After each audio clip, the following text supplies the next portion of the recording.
আপনি তো একজন বাবা, আপনি কোনো বাবার সন্তান, তাই আপনার মতো বাবাকে নিয়ে ট্রল করা হচ্ছে, তাই আপনি ভিডিওটি অবশ্যই আমরা সবাই এরকম একটা নিউজ দেখেছি যে বাবা মার্কেটের কাউন্টার থেকে পালিয়ে গেছে তার সন্তানকে রেখে। এখানে বাবাকে ছোট করা হচ্ছে এবং বাবাকে নিয়ে ট্রল করা হচ্ছে। আসলে এটা কতটুকু যুক্তিসঙ্গত?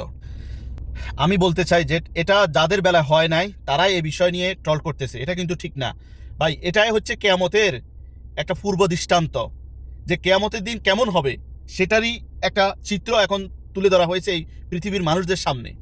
কথা বুঝছেন? যারা এই কেয়ামতকে নিয়ে অস্বীকার করে তাদের সামনে এটা দৃষ্টান্ত। আপনারা এটাকে নিয়ে ট্রল করবেন না।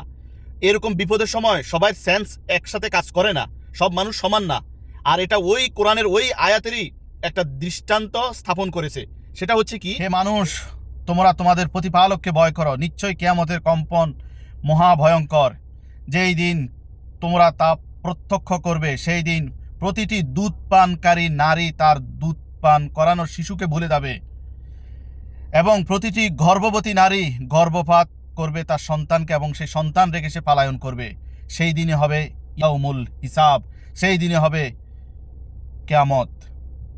এখানে একজন বাবাকে, একজন মানুষকে ছোট করে ট্রল করার কোনো কিছুই নেই। মানুষ অন্যের বেলায় হলে খুবই ট্রল করতে পারে, নিজের বেলায় হলে তখন সেটাকে পরীক্ষা ভেবে নেয়। এটা কখনো ঠিক না।